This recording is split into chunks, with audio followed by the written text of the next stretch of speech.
So I'm a bit sleepy this morning because I was on BBC Radio this morning. And I was all prepared to give a very careful explanation of what it means to use gravitational waves to probe the Big Bang and all that. And then I came on the radio and the guy said, "So tell me about this bet." How did you come to make the bet? How much is it for? You know, and that's the entire interview. It's all about that. So people are much more interested in betting. It was the BBC economics correspondent, so. Anyway, I'm halfway to winning my bet. But because of that, all this excitement about gravitational waves, I thought I would tell you a bit about gravitational waves. So this is a change in the usual course. And it's tremendously exciting that gravitational waves propagate through space. They're a form of radiation, like electromagnetic radiation. But they have some advantages. For example, the gravitational waves go straight through the plasma of the early universe. It's completely transparent to them. So if you detect gravitational waves, you can just look right through the plasma to time zero and literally see the beginning of the universe. So that is why there's all this excitement about detecting gravitational waves. And all the different theories of the beginning of the universe are under scrutiny now, experimentally, which is very exciting. So let me just basically give you a picture. You probably heard about this BICEP experiment. It sits on the South Pole, BICEP 2, and it measures radiation coming from the very early universe. Of course, it's going through our galaxy, well, the atmosphere, our galaxy, a bunch of other galaxies on the way. And so there are lots of interference with the signal from the early universe, but basically they're looking at the surface of the hot plasma. This hot plasma is 400,000 light years away from the singularity, and this distance is 14 billion light years. Okay, so we're seeing almost all the way back to the singularity itself when we measure the microwave background. Now, BICEP 2 doesn't measure gravitational waves, it measures microwaves, but basically they can make a picture of the surface of the plasma. And what happens is that if there are gravitational waves produced at the singularity, they will travel through space, and they squeeze space in one direction. If they're traveling in this direction, they're transverse. We're going to see that in a moment. They're transverse, like electromagnetic waves. So whereas electromagnetic waves have an electric field going up and down and a magnetic field going the other way, gravitational waves, if they're traveling along, squeeze space in one transverse direction and stretch it in the orthogonal direction. And there are two independent polarizations, as we will see. And so basically, if there were gravitational waves emitted from the singularity, it would be squeezing and stretching this plasma of the early universe. And that squeezing and stretching creates polarization of the light emitted from that plasma. Okay? And the reason for that is that if you have an electron on this plasma, what causes it to emit microwaves, which we will then see, is that it's jiggled up and down. Okay? And if it's jiggled vertically, it's going to emit the electric field it creates is going to change in the vertical direction. So it creates a polarized electric field in the direction of the jiggling. And the perpendicular to that, there's a magnetic field. So if you look at the surface of the plasma, okay, and if you squeeze the plasma in one direction, that's what the gravitational waves were doing. So imagine the wave is coming straight out of the plasma. Usually they're at some angle. imagine it's coming straight out of the plasma, squeezes the plasma in one direction, stretches it in the other direction.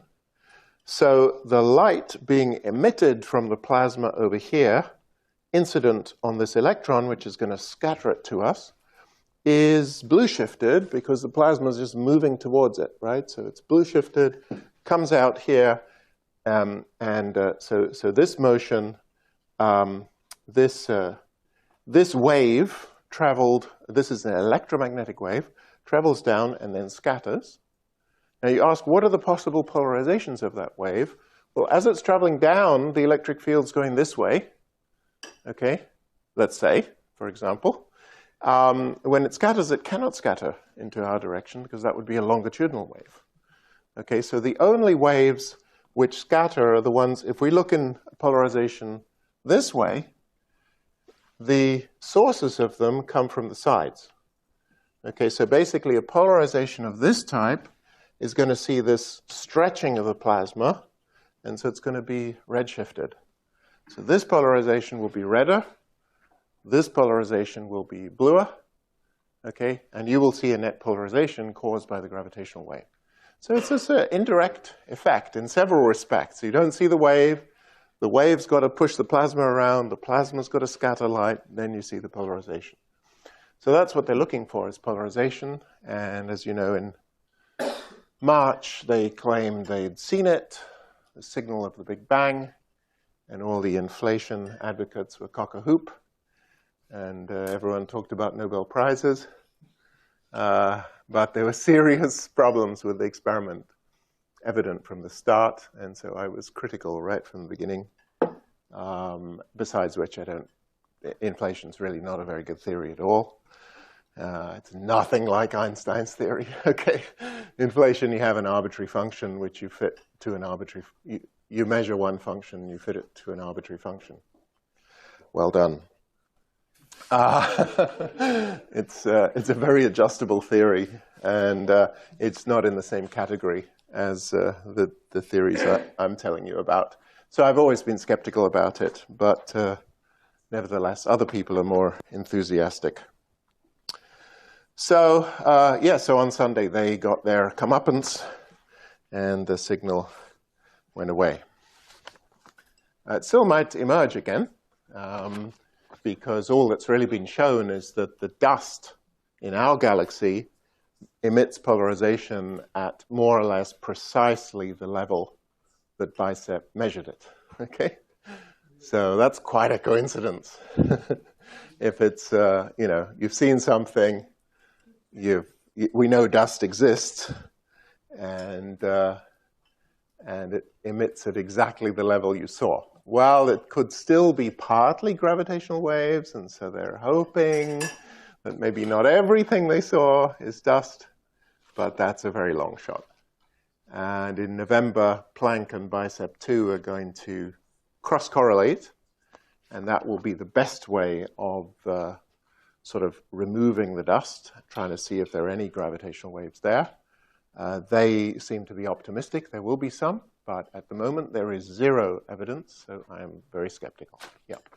There's absolutely no chance for the RRE to be as large as they claimed it to be initially. No, that's already ruled out. So that's ruled out. In fact, it was already ruled out when they claimed it.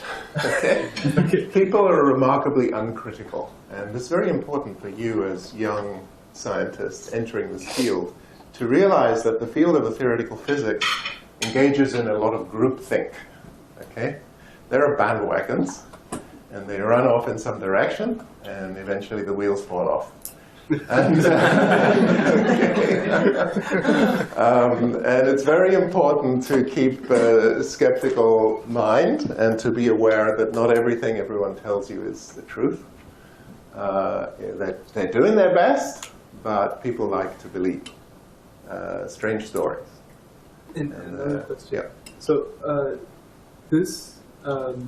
so the dust polarization is happening at the same frequency that BICEP is measuring. Yes. It's just the one.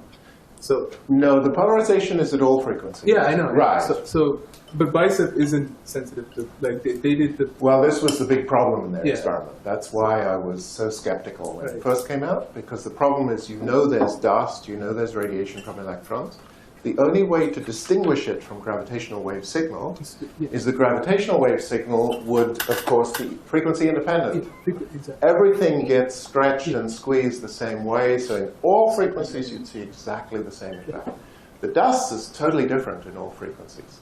Yeah. So dust emits much more strongly in high frequencies. So the only way to separate the gravitational wave signal from the dust signal would be have several frequencies and use the higher frequencies to measure the dust and then try to subtract it, or at least estimate it, from the channel that you're using to see the gravitational waves.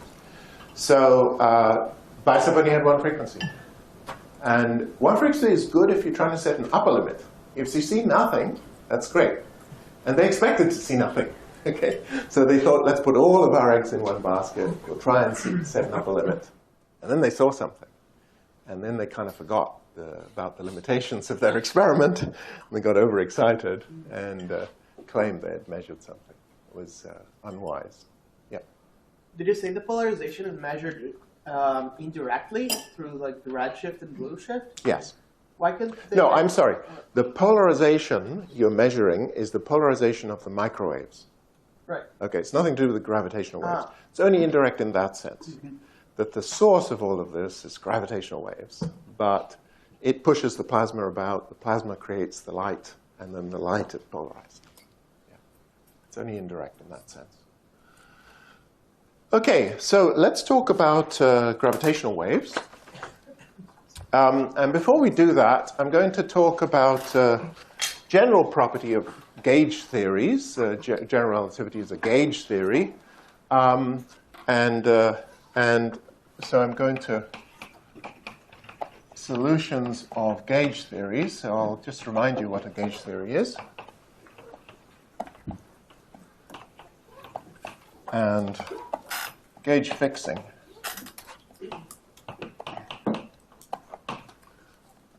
So as in everything, Maxwell is the origin of all truth. Okay, theoretical physics said, let there be Maxwell.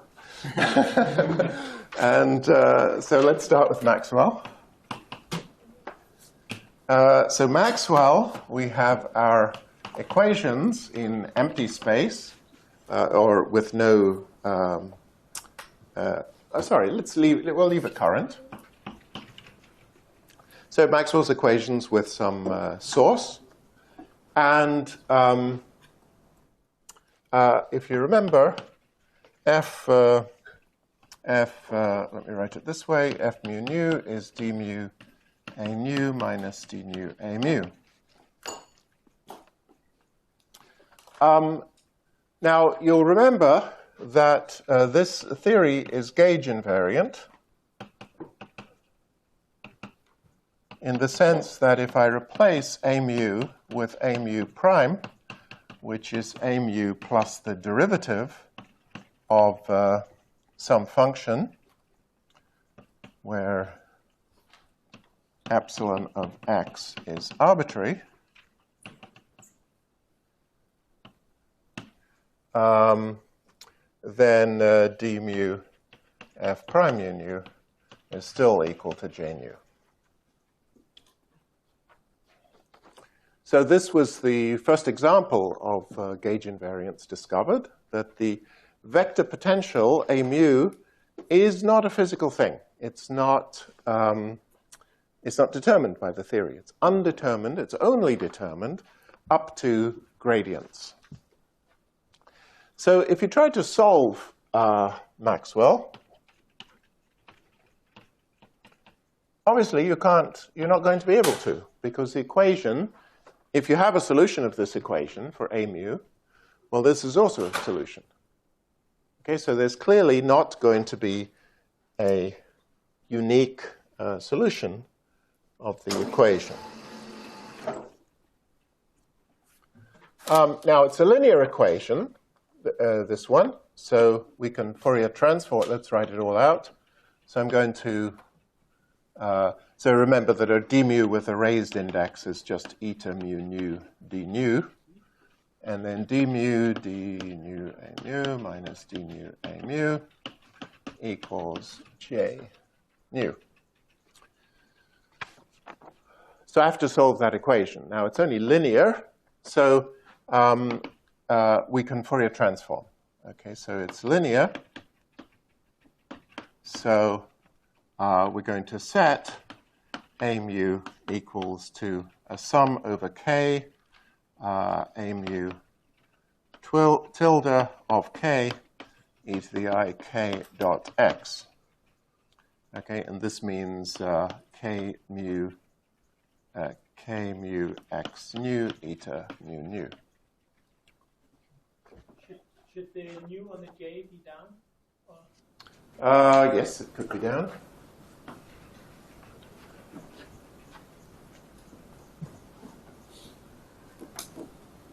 Yeah, it should be down because it should match. So this is the this a mu tilde will be the Fourier transform, and similarly for j.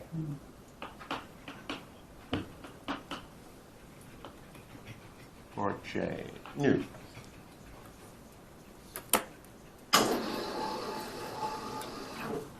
So if I substitute that into the equation, what I get, when I have derivative with respect to x, I get I k mu. And so this equation becomes minus k squared delta mu nu plus k mu k nu times a twiddle mu equals j twiddle mu.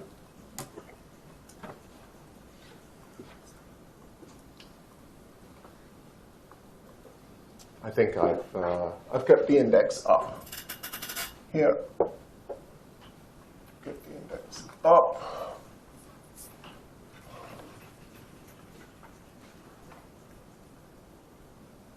Okay, and so this is how you solve the equation through Fourier transform. Now it's just algebraic. There's no differential equation to solve. But you immediately notice a problem. This is a matrix M mu nu. And so it follows that A twiddle mu is the inverse matrix times mu nu of J nu.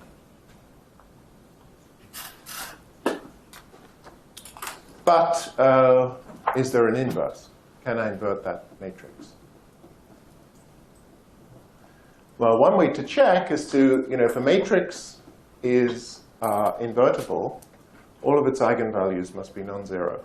Conversely, if this has a zero eigenvalue, it's not invertible. Does this matrix have a zero eigenvector, a vector whose eigenvalue is zero? Okay, you can see it by inspection. You should be able to see it by inspection. There's only one vector in the game, k. Okay, so the problem is this doesn't exist because m nu mu k mu equals 0, right? Because if I multiply with k mu, this term is going to be k nu with a minus k squared. This will be k nu with a plus k squared. So k mu is a 0 eigenvector. Is an eigenvector with eigenvalue 0.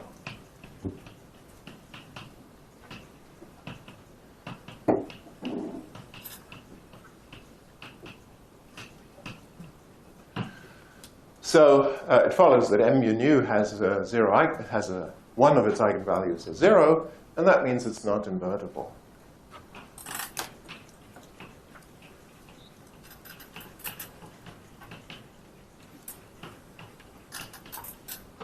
And that means you cannot solve. There's no unique solution to the equation. So these two things are the same. You see the gauge transformation just means when I Fourier transform the gradient of epsilon, I'm going to get k mu times some function of k. And And so I'm going to be shifting A by K. And if I shift by A by K, it's still a solution of this equation. Okay, so this is a general problem with gauge theories, that their equations of motion do not have unique solutions. Yeah. Sorry? Can you guarantee then that there is a solution?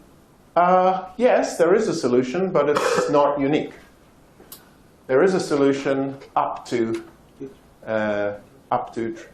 translations by K. How can we see that though? Like, if I was just talking about this in terms of matrices, We'll see that in a second. Okay. You guarantee there is a solution by fixing a gauge. Okay. Okay? And so that's what you need to do. So another way of saying it is this is not really 4 equations for 4 unknowns. It's really only 3 equations for 4 unknowns. Okay? And the only way to fix the solution is to arbitrarily pick one of the components of A, or some linear combination of them, and then you will have a unique solution. So, to find solutions, we need to pick a gauge.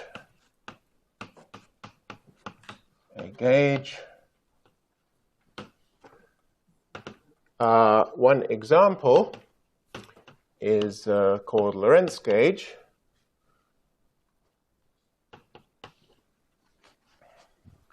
And so the first thing to do is to show that given an A mu, you can always pick this gauge. Okay, that's rather easy to show. So given an A mu, consider A mu prime, which is A mu plus D mu epsilon. And we're just going to choose this epsilon in order to enforce that condition on A mu prime. Okay, so D mu A mu prime is equal to D mu A mu. And by assumption, this was not 0.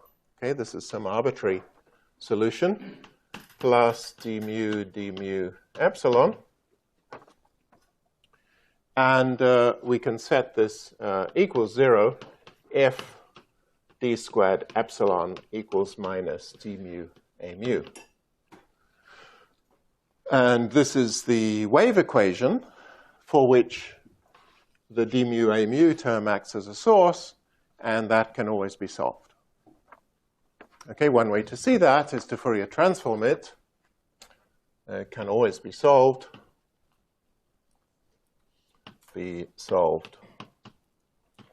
For epsilon, because if we Fourier transform this, I get minus k squared epsilon twiddle equals minus d mu a mu, well, minus, yeah, let's just write it as d mu a mu twiddled, the Fourier transform of the source, and then I can divide by k squared. So epsilon twiddle equals d mu a mu twiddle over k squared. And then I can Fourier transform back to get epsilon. So this is called Lorentz gauge.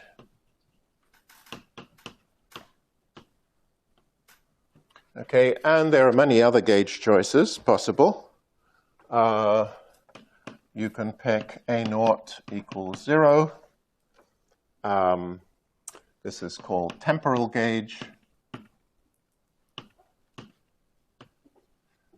Or div A equals 0. That's called a Coulomb gauge.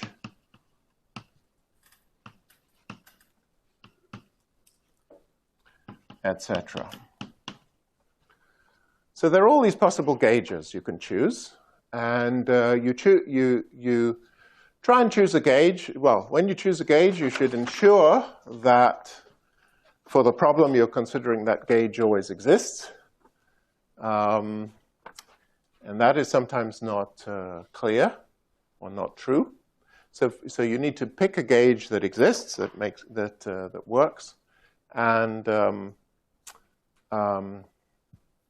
And once you've chosen the gauge, then the Maxwell's equation have a unique solution. Yeah. What is the process by which we can see that a gauge exists in our problem?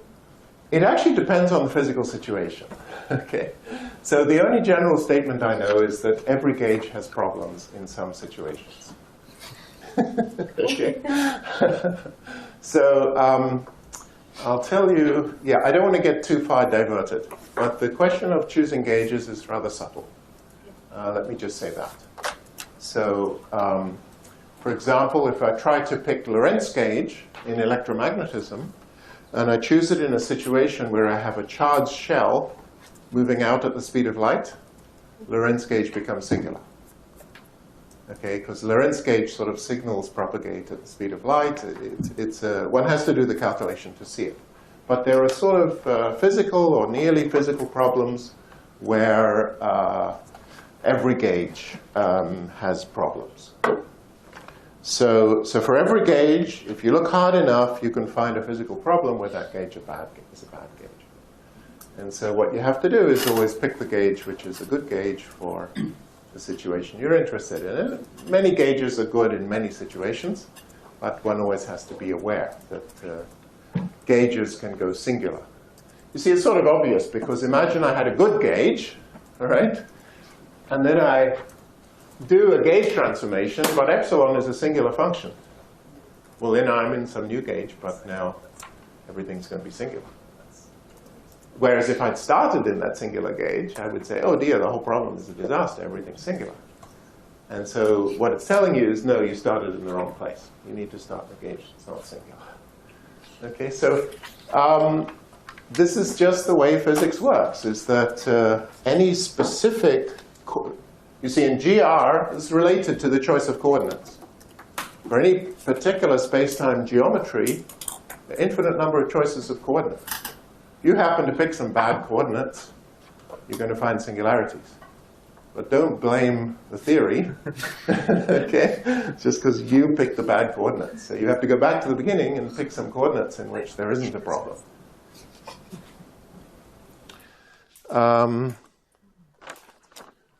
Right, so it's all rather slippery. And again, it's this problem that we don't know how to describe nature on her own terms. The only language we have is numbers.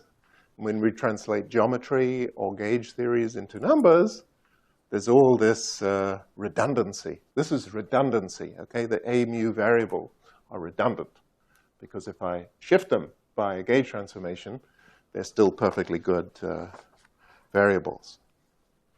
Coordinates are redundant. All the different coordinate systems, just a redundancy of our description. You can use any number of coordinate systems, and they're all describing the same thing.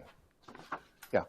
So you showed that it's not like one-to-one, this M guy? Yes, which means it has you a don't have kernel. uniqueness? Yeah, exactly. Yes. But is it, I guess maybe, is it a map of the same spaces here? I was going to ask, are you guaranteed existence? Like, is it onto? Yes, I've assumed all kinds of things. One of the things I've assumed is that there is a good Fourier transform, right? And I've assumed the functions are smooth. I've assumed the functions are smooth, so I can differentiate them. So I've made all the sort of normal mathematical assumptions that we make in physics, which is that things are smooth and we can differentiate them and so on. Yeah. Given all that, yes, it's you know, if the Fourier transform exists, then we're just down to linear algebra, right? Literally, at each momentum k, we just have linear algebra to do. So we have some matrix, and we have to invert it.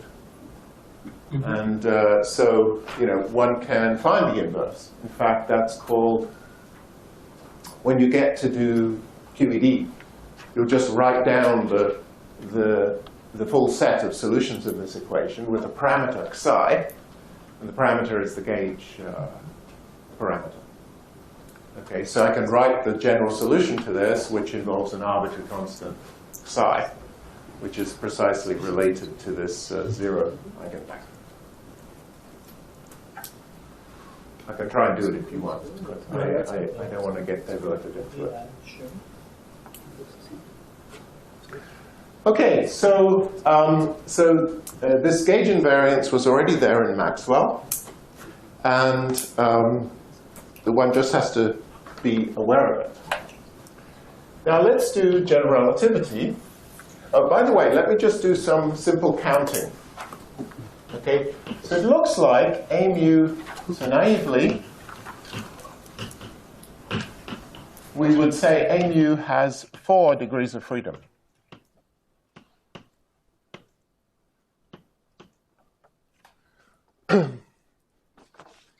Because they're 4 functions of space-time. But in fact, we only have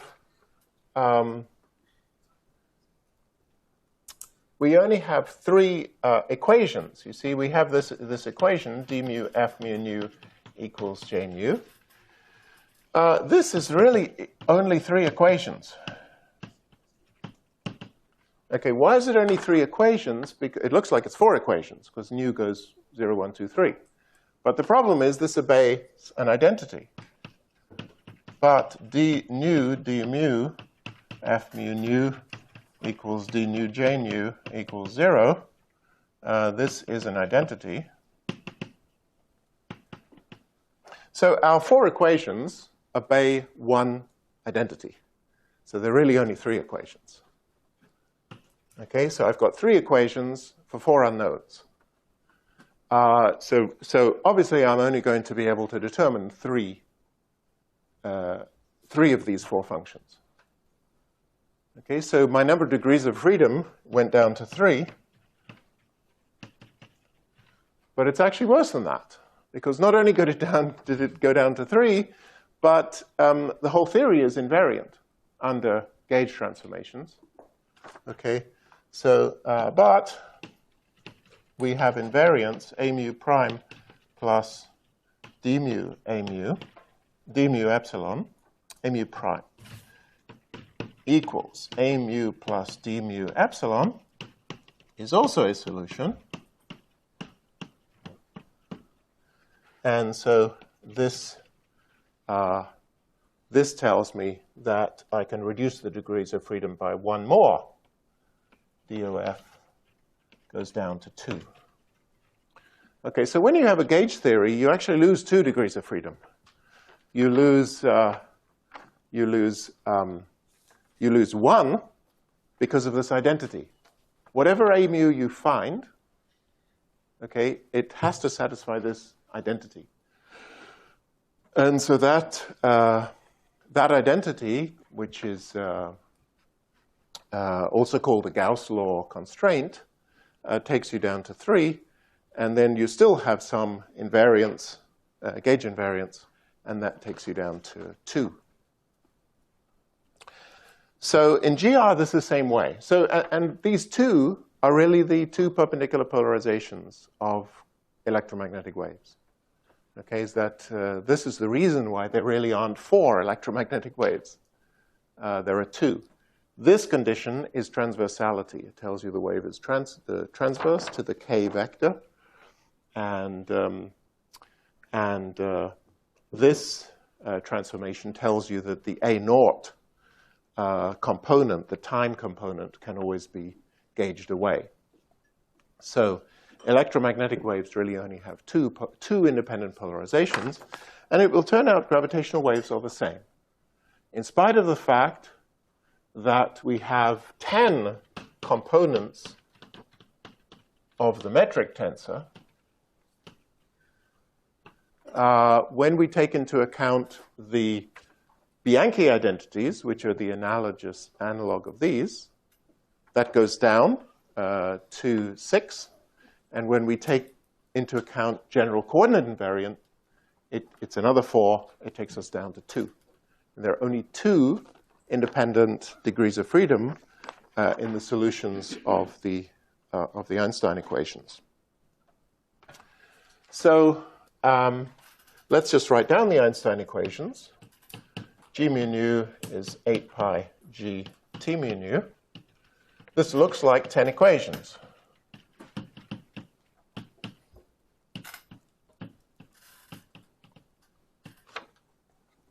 Okay, but we have the Bianchi identity.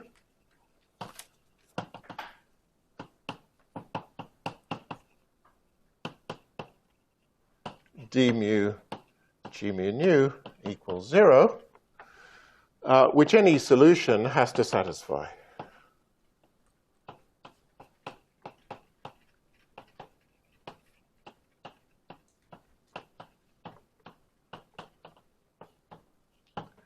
And so these are 10 equations. This is 4 equations. So whatever G mu nu I find, it has to satisfy 4 equations. So there really were only 6 free solutions available. And we have 4 general coordinate transformations.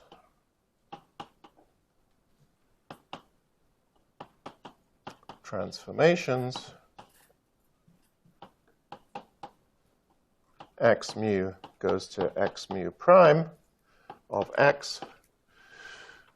And so these together take us from 10 minus 4 equals 2 free functions in the solutions. And these are the 2 linearly independent polarizations in gravitational waves. Okay, so we're going to see this in detail when we actually solve the equations. It sounds a little abstract at the moment.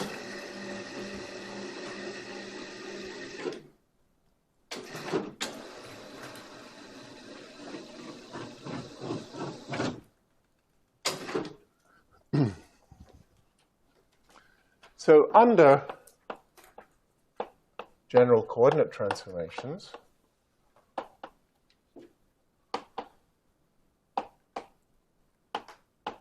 and I think you did this in class, x mu goes to x prime mu, g mu nu goes to g mu nu of x, goes to g prime mu nu of x prime, which is dx dx prime dx dx prime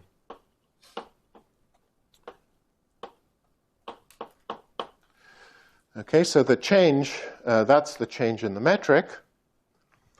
And it's worth just staring at this equation a moment. You see, when you change coordinates to g prime, you're now in the x prime coordinates. And the g prime is a new function of x prime. Okay, you had some g, which is a function of x, a given function of x, like x squared or sine x or something. Now I've got my new g, g prime. It's a different function of x prime. The change in the function is called the Lie derivative. Okay, it's a fancy name, but all it means is that when you change coordinates, you change the function. So the metric in spherical polar coordinates, will be a 4x4 matrix with sine squared theta. The metric for a sphere, for a two-sphere, with a metric in stereographic coordinates will have other functional dependence. And so what we're really interested in, the functional, let me say it a different way. If g mu nu of x is a solution of the Einstein equations, then g prime mu nu of x is also. Okay, so I take my g prime, which is a different function of x prime than g was of x. Take the g prime, just replace its argument with x. Because in the Einstein equations, x is just a sort of dummy variable. I mean, there's d by dx's, and there's functions of x's. But you can replace x prime with x. just by relabeling. And what that means, so this is just relabel. Just don't change anything. Just call x prime x. Okay, so it follows that if you've got this solution g prime of x prime, I can just call x prime x. And so g prime of x is also a solution of the Einstein equations. So that tells you you can use this coordinate freedom to change the function. And so let's calculate that change. Let's do an infinitesimal coordinate transformation that x prime mu is x mu plus epsilon mu of x. So an infinitesimal coordinate transformation. That just means epsilon is small. Epsilon mu is much less than 1. So if we do an infinitesimal coordinate transformation, then of course it follows that x mu is x prime mu minus epsilon mu of x prime. Okay, and I drop terms of order epsilon squared, so I'm allowed to shift the argument of epsilon from x to x prime because they're equal to first order. Okay, so x mu is equal to this, to first order in epsilon. And now I can plug this expression into there and work out g prime of x prime. So from star, which is this equation, we get g prime mu nu of x prime given by this formula. But actually, what I want is g prime mu nu of x. I want the functional dependence of the new metric on its argument. And this is going to be equal to g prime mu nu of x prime minus from, sorry, it should be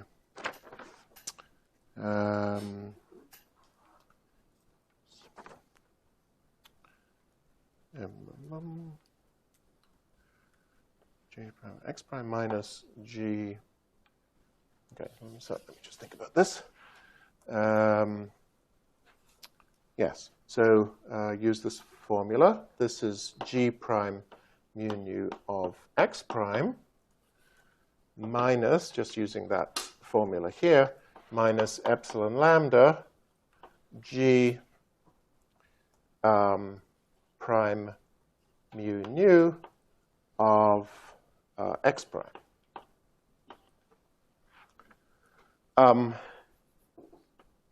Okay, because x is x prime minus epsilon. Sorry, this is a derivative. But this term is already of order epsilon. So here I can replace both g prime and x prime with the unprimed coordinates. So this will be g prime mu nu of x prime minus epsilon lambda g mu nu comma lambda, right, to first order in epsilon.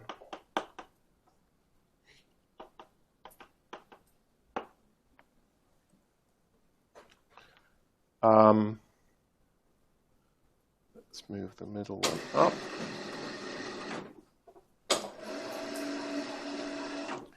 And the g prime of x prime I can compute from here. So what I end up getting is that delta g mu nu of x, which is g prime mu nu of x minus g mu nu of x. Okay, that's the definition of delta. It means that the change in the functional form of the metric after this coordinate transformation.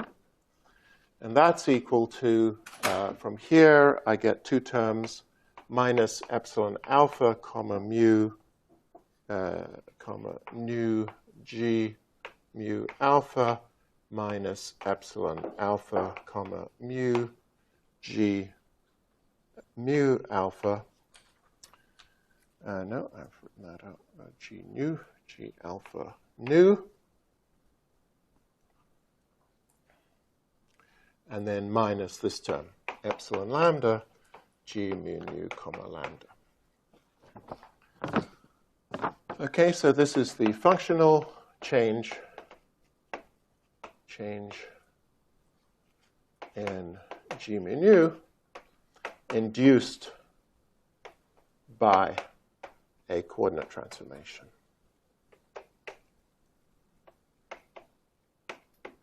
And it's also known as the Lie derivative.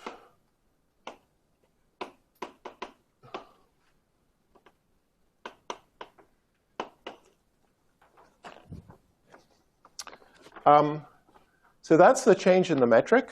Was this clear? So the way that I calculated g prime of x prime was just to use this formula, and then dx prime is going to give me, right, dx mu dx prime nu is going to give me delta mu nu from this formula minus epsilon mu comma nu to first order. And since I have the expression of first order, I can then replace x prime with x, because x prime equals x up to first order. And that's how I got these terms, just differentiating x with respect to x prime, and then setting x prime equals x in the argument. Okay? So there's a nicer way of writing this. Makes it look more covariant.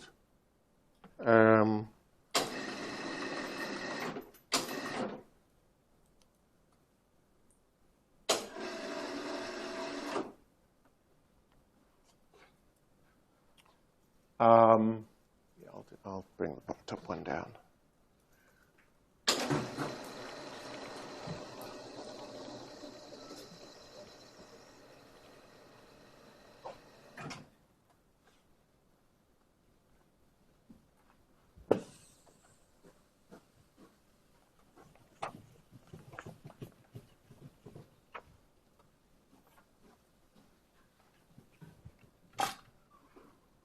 Or, you probably can't see that one. A bit more. Or delta G mu nu is equal to minus epsilon mu semicolon nu minus epsilon nu semicolon mu. Okay, so when you work out those semicolons, that means use the covariant derivative. It means use the Christoffel, the Christoffel symbol or the connection that I given you before. And when you use the connection, you're going to get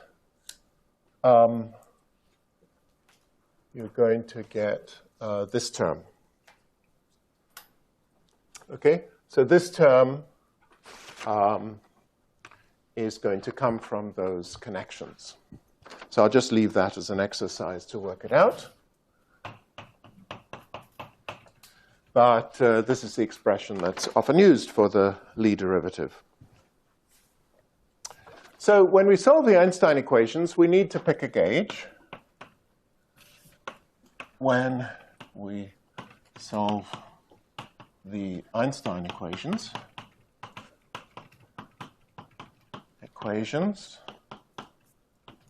we need to pick a gauge that's completely equivalent to saying we need to pick coordinates.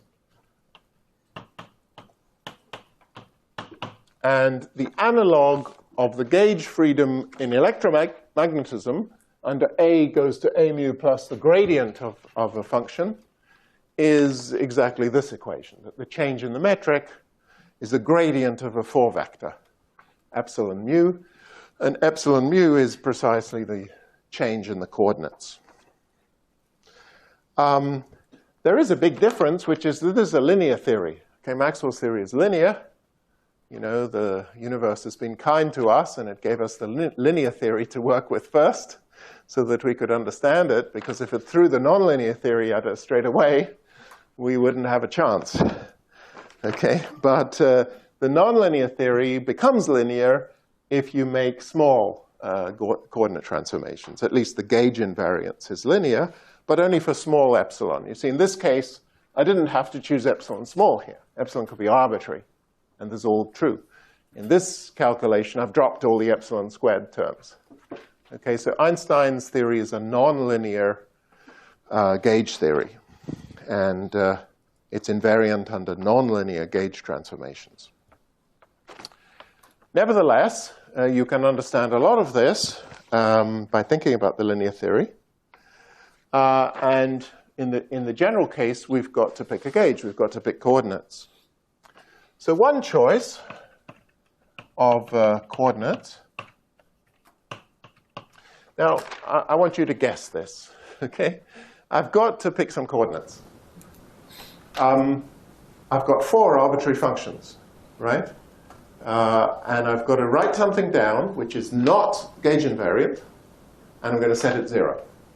Just like here, when I was trying to pick a gauge, what did I do? I wrote down this. This is not gauge invariant. And I said, this is 0, and that's a gauge, right? So I'm going to choose, whatever mu is, I'm going to choose my epsilon to ensure this is true. Or I wrote down a naught equals 0, also not gauge invariant, or div A equals 0. Okay, so choose something which is natural in the theory, and set it 0 by choosing coordinates. And that's how you pick coordinates.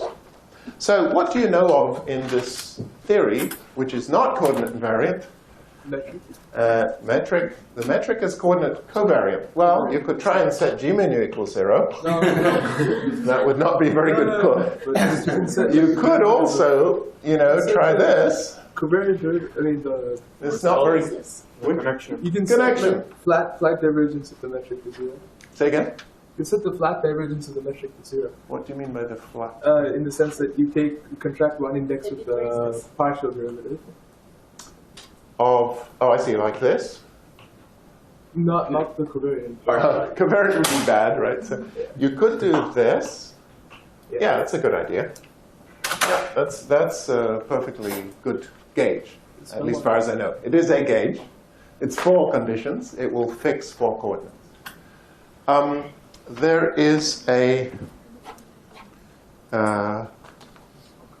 equals 0. Yeah, that's a reasonable choice of gauge. Let's just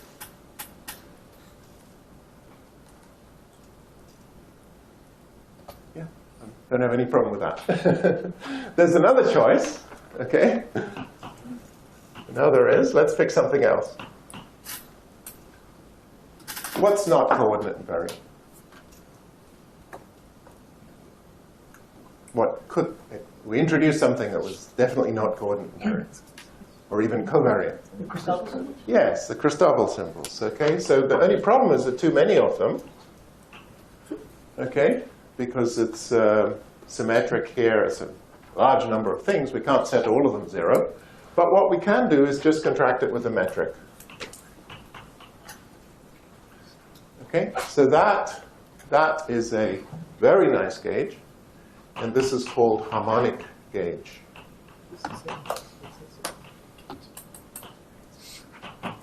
And the reason it's called harmonic gauge is that if I work out, if I have a scalar phi,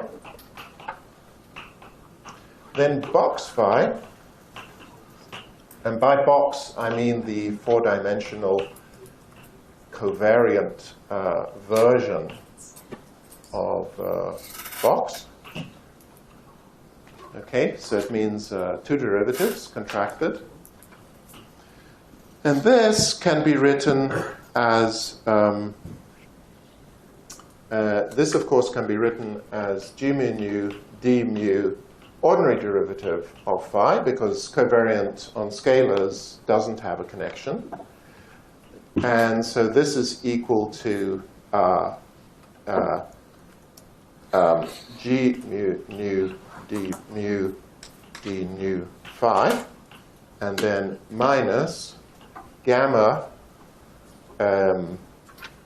mu nu lambda d lambda phi,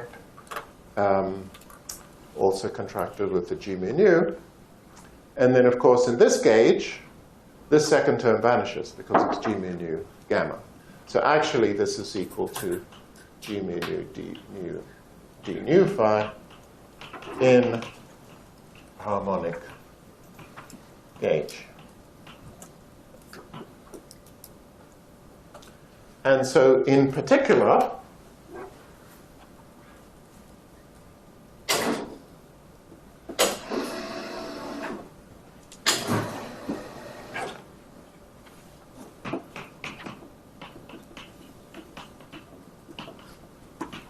if we choose phi equal to x mu, okay, so just think carefully what that means. It's a bit of a strange equation, but we're deliberately picking things that are not coordinate invariant, okay? So by this I mean that this, I'm going to think of the time as a scalar function on space-time. Okay, so surfaces of t equals constant are level sets of some function, which is t. Okay, then box x mu equals g mu nu d nu x, better relabel these, alpha beta d alpha d beta x mu equals 0, right? Because two derivatives on x, on the coordinate, is 0. So this is the statement of a harmonic gauge. So harmonic gauge is equivalent to the statement that the scalar box, right, the scalar covariant box on the coordinates is 0. Kind of a nice way, and that's a harmonic. It's saying the coordinates are harmonic functions. Harmonic means that box, they're eigenvalues of box. And in this case, the eigenvalue is 0. So that's a very nice coordinate system.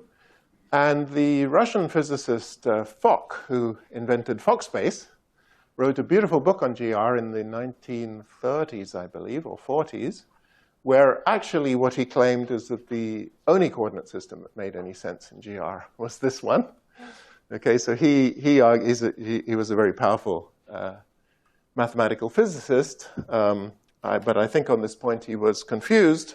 But nevertheless, it shows you there are many nice properties of this coordinate system. And in fact, you might be aware that until about 4 or 5 years ago, maybe it was longer, until about 2005, it was impossible to solve the Einstein equations on a computer. They're just too difficult. 10 equations, nonlinear. Nobody could get the codes to work. And the breakthrough in solving the Einstein equations on a computer was to use this gauge. Okay. There's a little bit more to it than that, but that was the ingredient. So many people studying GR thought this is rather an old-fashioned gauge. They were picking more geometrical gauges and so on. And then ultimately, this gauge proved to be the one in which the numerics were better defined, more stable. Okay, so that's been a long preamble. We're now going to get into gravitational waves. Let me just mention some other coordinate system. Another common choice of coordinate system is G0 mu equals 0. sorry, G0 mu equals delta 0 mu. And by that, it means you choose G0 naught, there must be a minus sign there. You pick G0 naught equal to -1, and you pick G0 I, the space, the coordinates with one space index and one time index, to be 0. This is called synchronous gauge.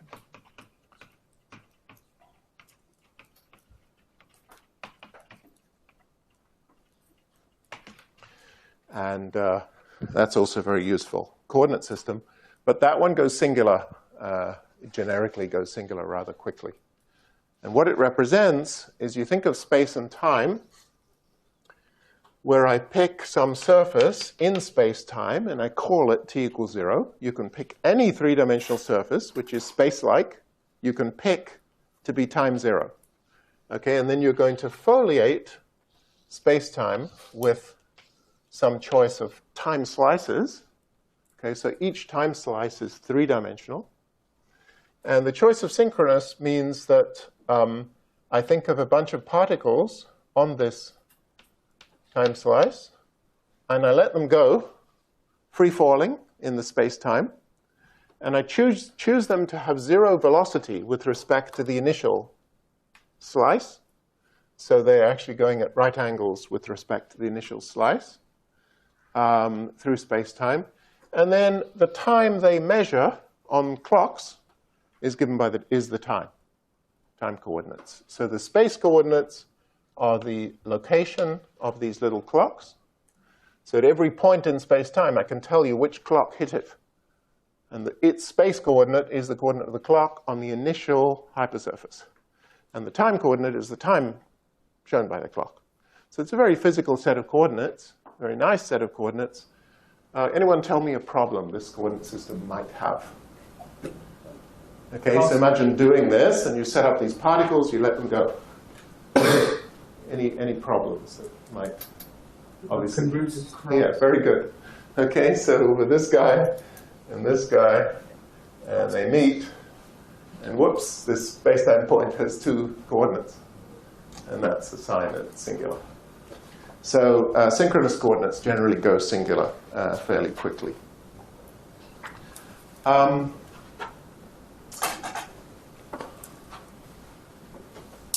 So now let's get on to gravitational waves.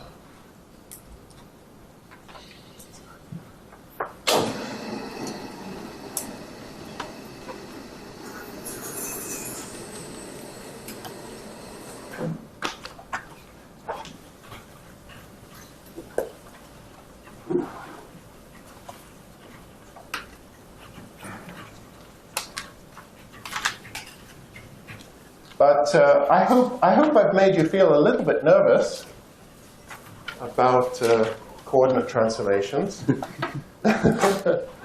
Because when we come to black holes and short-shot coordinates, you'll need to be nervous. Okay? Because you'll need to realize that we just picked some coordinates without any real thought. And if we find singularities, like the metric was singular on the horizon, you know, is it the fault of the coordinates, or is it really a problem with the theory? And of course, what we'll see is it's just a problem with the coordinates, and we need to pick some better coordinates. Okay, so gravitational waves.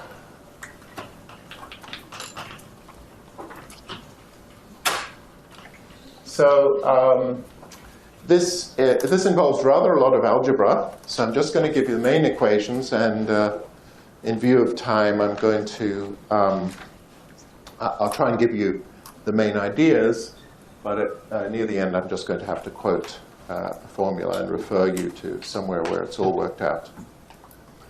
So let's take the weak field, weak gravitational field.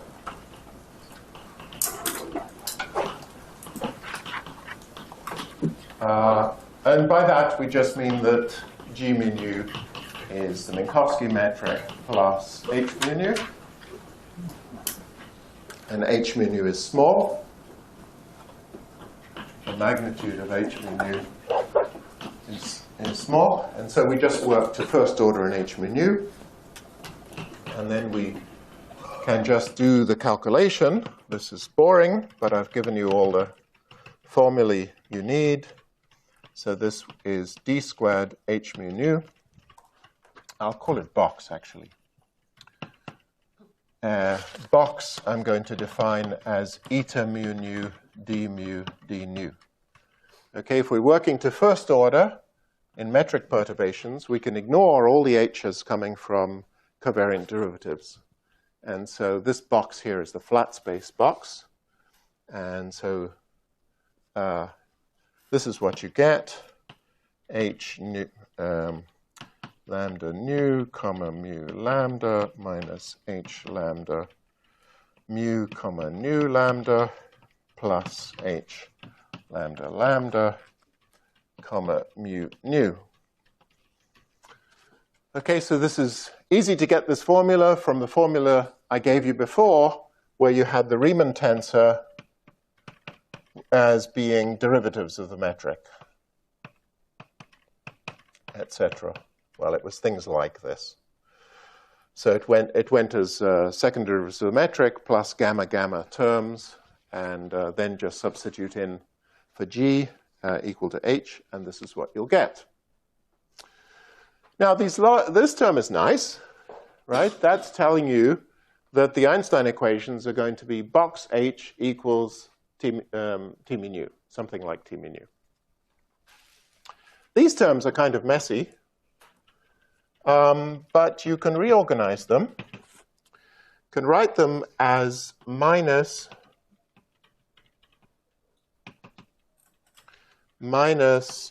h lambda nu comma lambda minus 1/2 h lambda lambda comma nu all comma mu, and then the same thing with mu and nu interchanged. H lambda mu comma lambda minus 1/2 h lambda lambda comma mu all comma nu.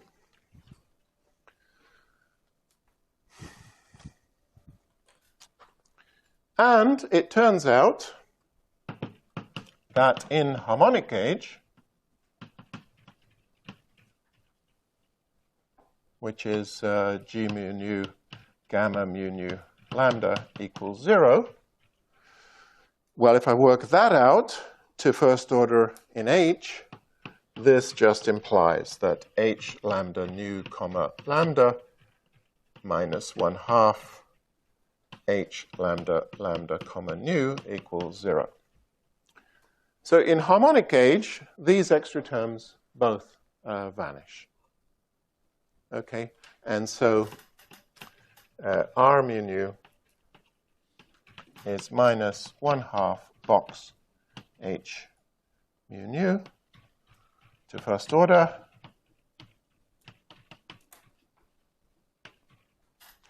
in harmonic gauge. So that's a nice result, and it's a good reason to use harmonic gauge to study gravitational radiation. And in empty space, in the absence of matter, well, let's say in the vacuum, I shouldn't say it's in the vacuum because the vacuum has dark energy, and we know that. But in flat space, let's say, we don't live in flat space, but in flat space, I don't mean flat space either, because then the Riemann would be 0. If t mu nu equals 0, t mu nu equals 0, the Einstein equations allow waves propagating at the speed of light.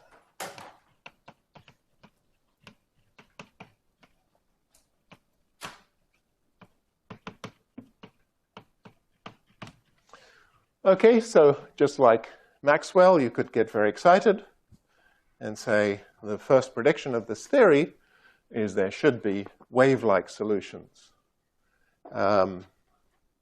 Only Maxwell got there first, so I guess you can't get that excited.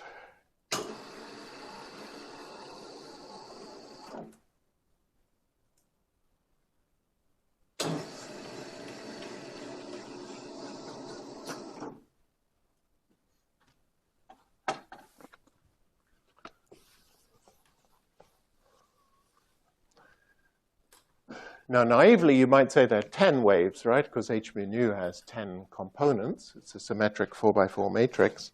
But as I've already discussed, when we think carefully about this gauge freedom, we're going to discover that 8 of those 10 solutions are fictitious and either don't exist or can be removed by gauge transformation.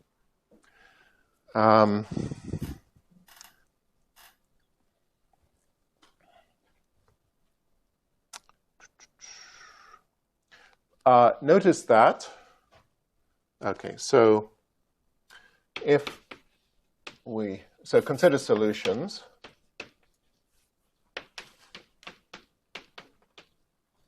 Of the form h mu nu equals sum over k, epsilon mu nu of k. K is this 4 vector, e to the I k dot x, plus complex conjugate. Okay, so epsilon mu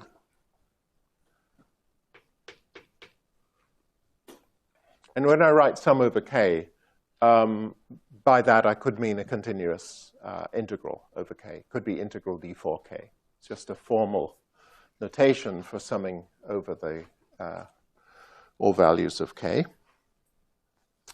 Of course, if that's a solution, you must have r mu nu equals 0 implies that k squared is 0. So when I sum over k's, I've got to make the k naught, k0 squared is k spatial squared. So this sum really reduces just to a sum over spatial k vectors, and the k naught is equal to modulus of k. Uh-huh. So I'm just a bit confused here. You've written down like this equation for r mu nu. Yes. Here? Yep, up there. And then you said that we set t mu nu to 0. Right. Now the Einstein equations are looking at the Einstein tensor, not... But remember that I told you that the Einstein equation, so that's the Einstein equation. Yep. So this equation reads r mu nu minus 1/2 g mu nu r equals 0. Yep. Now I can contract it with a g, and I get r minus 2 r equals 0. So this equation implies r equals 0. Right, okay. And then this equation implies r mu nu equals 0. Thank you. Okay. So the Einstein equations without matter really just read r mu nu equals 0. And to first order in H, that's just box h mu equals 0. And the box is the flat space box. And so the solutions all have k squared equals 0. And then I'm going to pick the positive energy solutions. K naught is actually the energy of the solutions, and I'll pick positive energy solutions.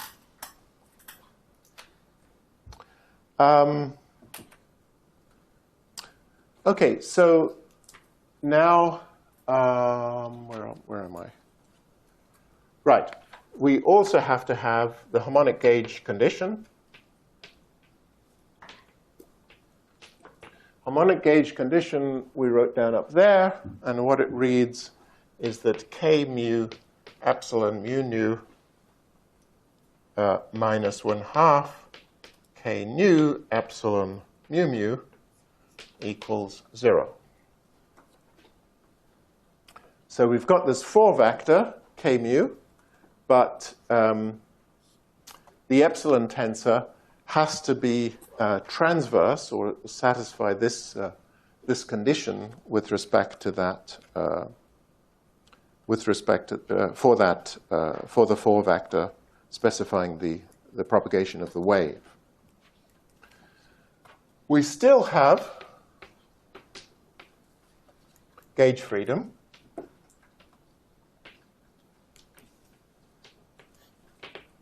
Why? Because this harmonic gauge condition does not uniquely specify the coordinates.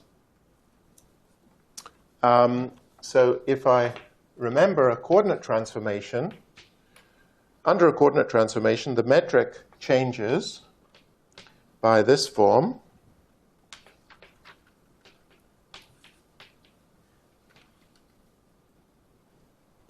Now let's see, we should be able to read that off the Lie derivative.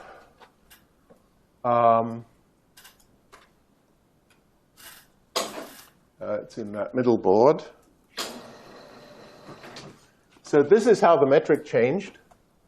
So these, if I consider the transformation of h, okay, I've got some metric which is eta plus h. The transformation of h will be given by this term, where I replace g with eta, and I treat epsilon as of order h, and this term as well.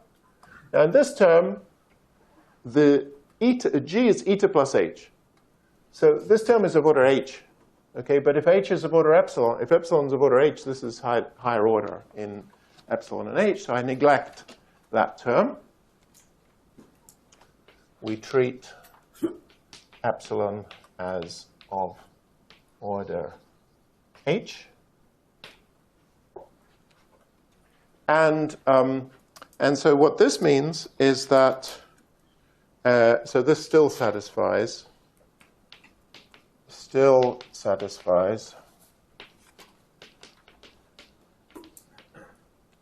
harmonic gauge. H prime lambda nu comma lambda minus 1/2 h lambda lambda comma nu equals 0. Let's just see that. You see, if I've got some h satisfying that condition, and I plug in this h prime, I'm going to have two extra terms. The extra term here will be minus epsilon lambda comma nu lambda, and minus epsilon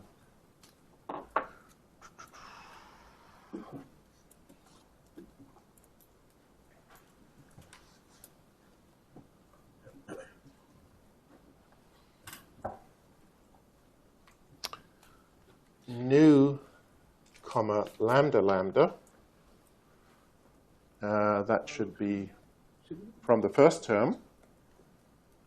Okay. Yeah, I haven't used ideal notation because this epsilon is different than that epsilon. Okay, so don't get confused by, this has two indices.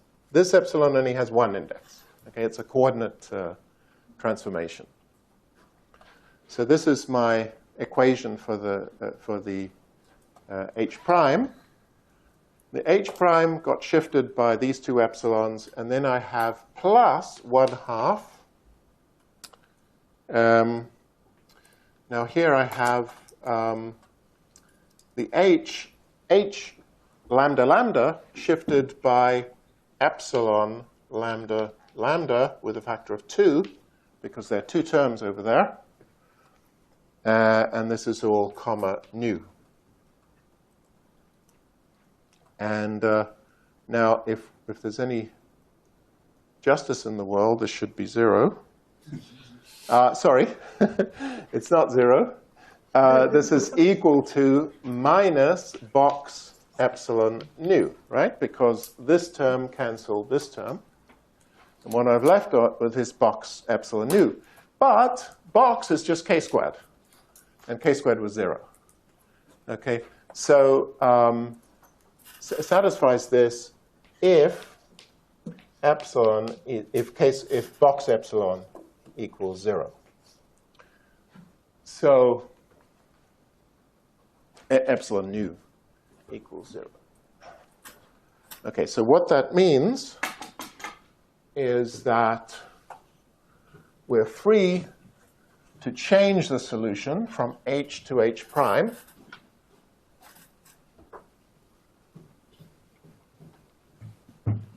And the effect of that transformation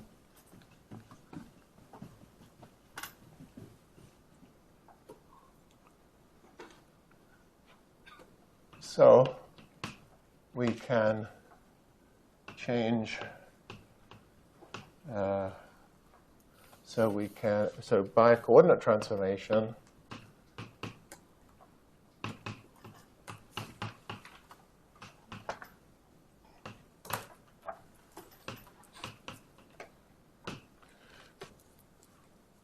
we can change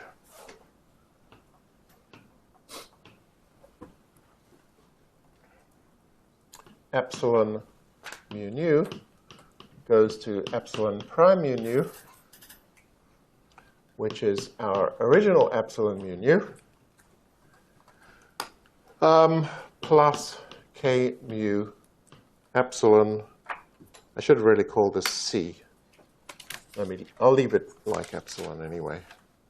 Plus k nu epsilon mu, okay, where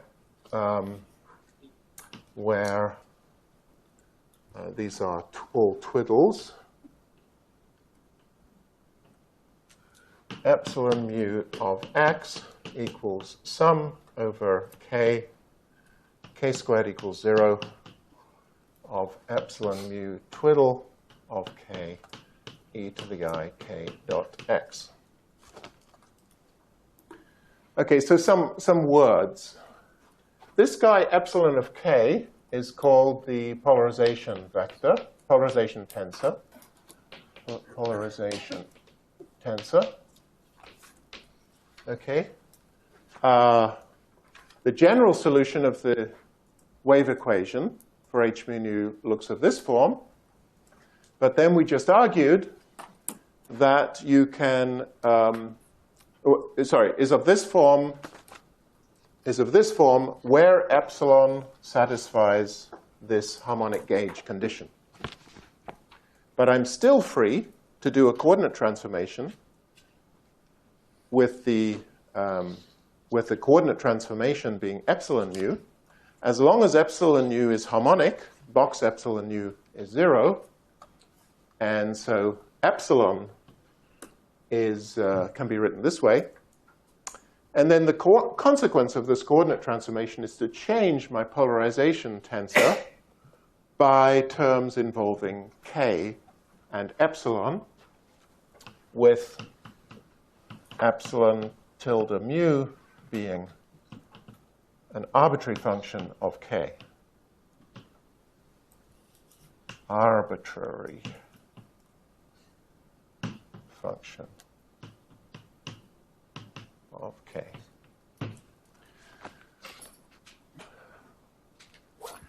Okay, so we tried to solve the Einstein equations. At first sight, it looked like there were 10 free functions. We had these harmonic gauge conditions, which reduced them to 6. And then we found that even when we've picked a gauge, harmonic gauge, there's still a residual gauge freedom, which is 4 more free functions. And using those 4 additional free functions, we can reduce the number of gravitational waves propagating to 2. So we will do that algebra next time, and we'll see that there's really 2 linearly independent polarizations for gravitational waves. And I'll also try and give you a quick derivation of the radiation from gravitational waves. So I think I've mentioned this before, but there's a famous binary pulsar. Maybe I'll show you this picture at the beginning next time. PSR 1913 plus 16. And this was measured by Hulse and Taylor. So you have 2 neutron stars, 2 compact objects, and they're orbiting each other at a very fast rate. I don't remember what the rate is. It's not 415 per year. but it's pretty fast. I did check that, by the way. It is 415 per century. This binary pulsar is in orbit. One of these guys is emitting pulses, which we measure. And as this thing is in orbit, it's also emitting gravitational waves. Okay? And so next time we're going to derive a formula called the Landau-Lifshitz formula for gravitational wave emission. And that will tell you how much energy per unit time this object sends off in gravitational waves. And because it's sending off energy, its energy is falling. And so it's becoming more negative. It's basically falling down the gravitational potential well, in which each star is trapped in the other's gravitational field. And so their combined energy is negative. And as it loses energy, it gets more and more negative. They get closer together. They go faster and faster. And what they observed is the pulse frequency coming from one of the satellites. They inferred the orbital period, and they see this orbital period getting shorter over time.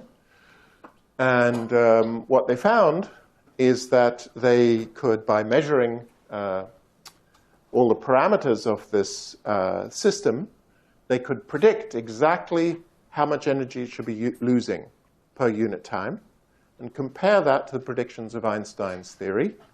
And there were no free parameters in the fit. It's an absolute prediction. And it's spot on to within less than 1% now. So you can tell that this loss of gravitational waves is having exactly the effect predicted by general relativity. And I think they won the Nobel Prize in 1997 for that.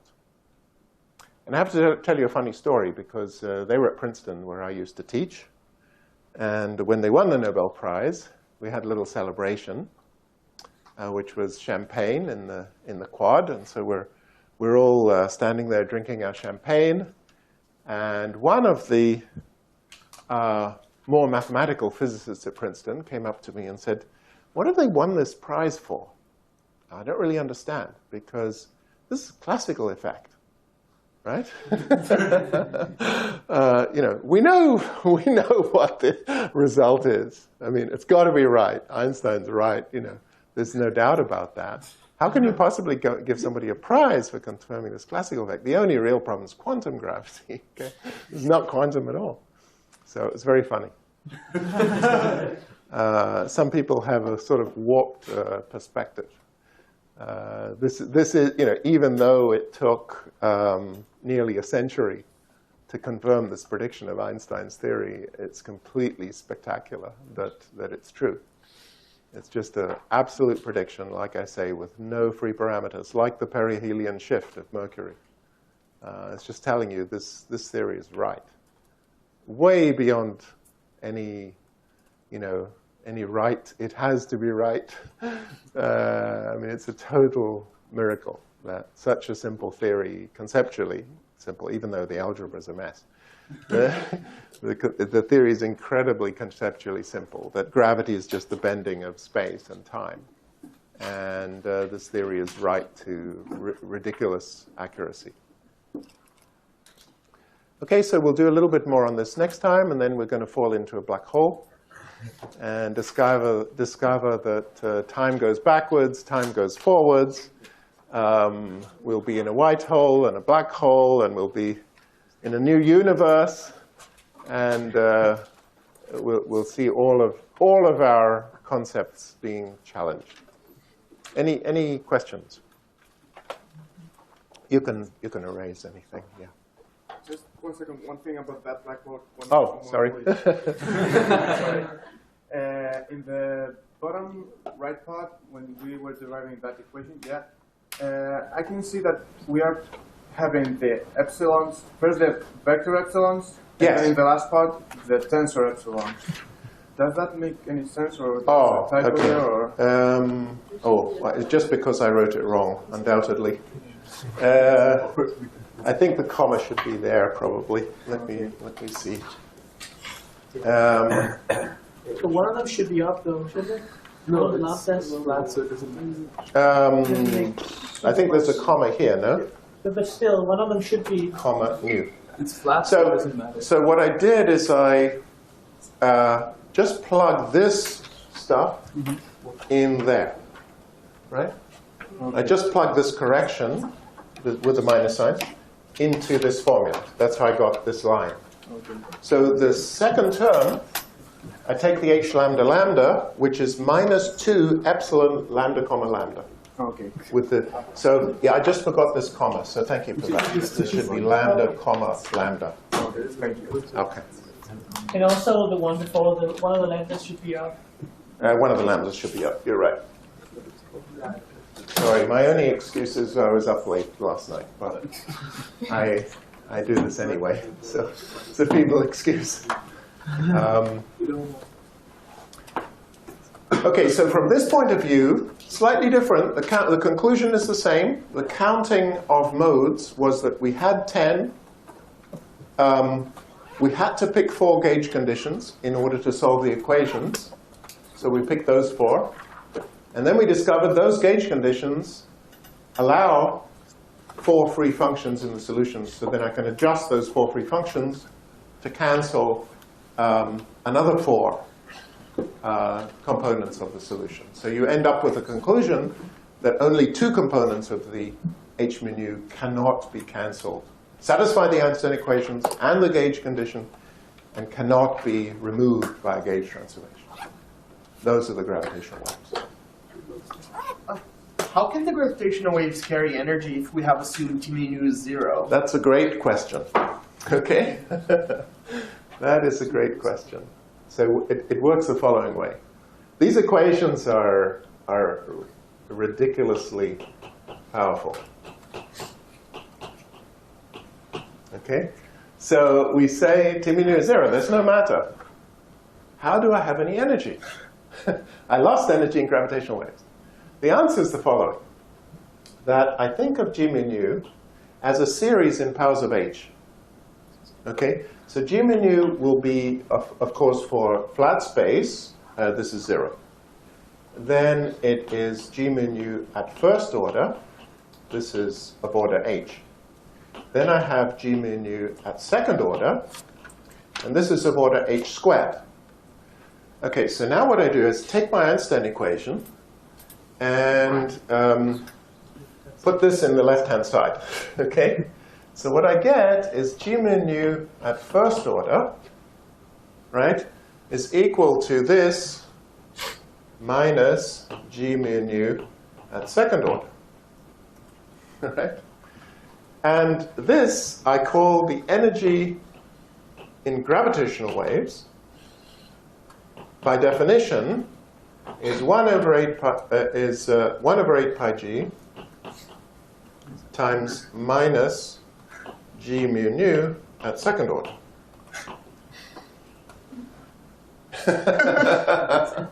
Okay? So if I ask, what is the effect of these second order stuff on the metric, it's exactly as if it was real stress energy. Okay? So basically, I've got these waves traveling along. They're going to deform the metric at infinity. They're going to deform the linear perturbation, which is how I'm going to measure the energy with the m over r. The second order gravitational waves are the carrying the stress energy. It's completely ridiculous. But, okay.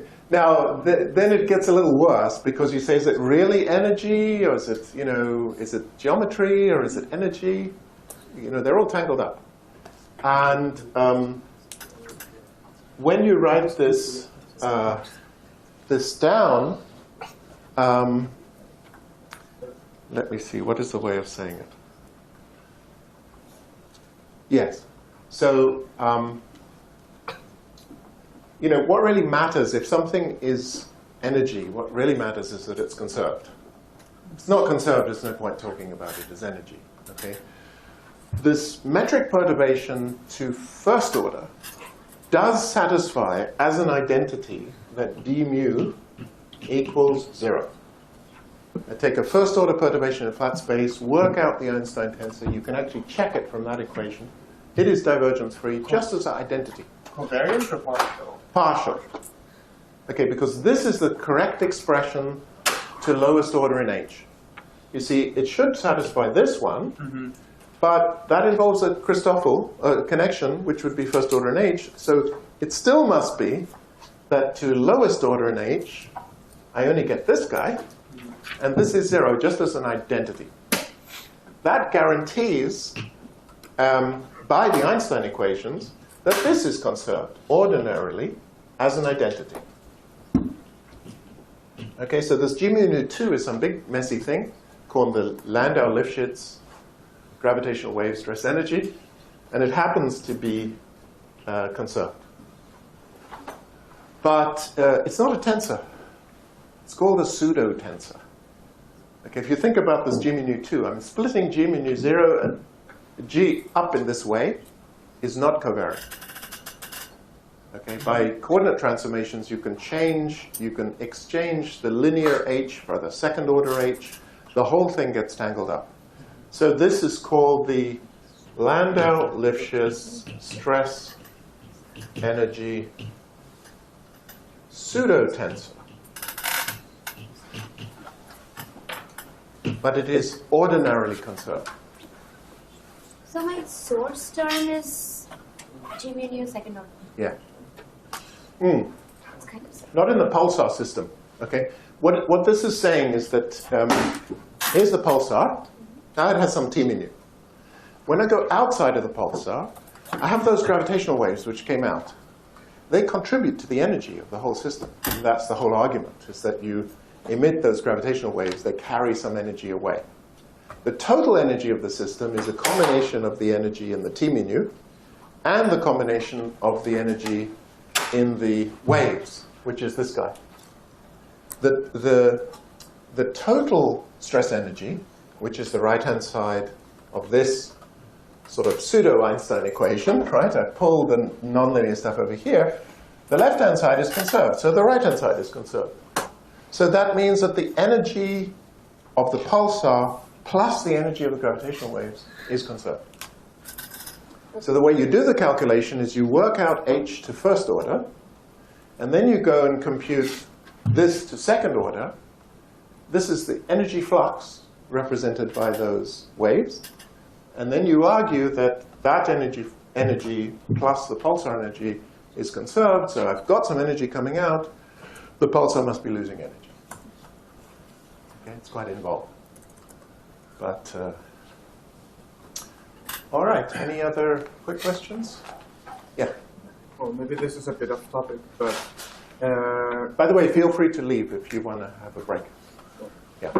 if you're thinking experiments like LIGO, for example, is it known that, is there any possibility that it can discern detecting gravitational waves coming from the singularity or coming from this kind of pulsar, for example?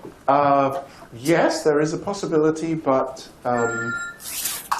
the problem with LIGO is that the wavelength, well, actually the only problem is that their sensitivity is not enough. Okay, so LIGO is only 1 kilometer long. Okay, so our h is a dimensionless number, right? And so basically what's going to happen is the length of LIGO will change as this gravitational wave comes through. The h values they can measure, I believe, are somewhere around 10 to the minus 19, 10 to the minus 20. Okay, so they can tell that this kilometer came kilometer times 1 plus or minus 10 to the minus 20, okay, with the LIGO detector. I may not have, it's roughly that. Now the question is, what gravitational waves could have come out of the Big Bang? You know, would they be 1 kilometer wavelength, or would they be much longer wavelengths? If they are much longer wavelengths, in fact, so inflation theory predicts there should be waves of all wavelengths, and the value of h should be approximately the same on all wavelengths. Okay, so they would say measure it anywhere,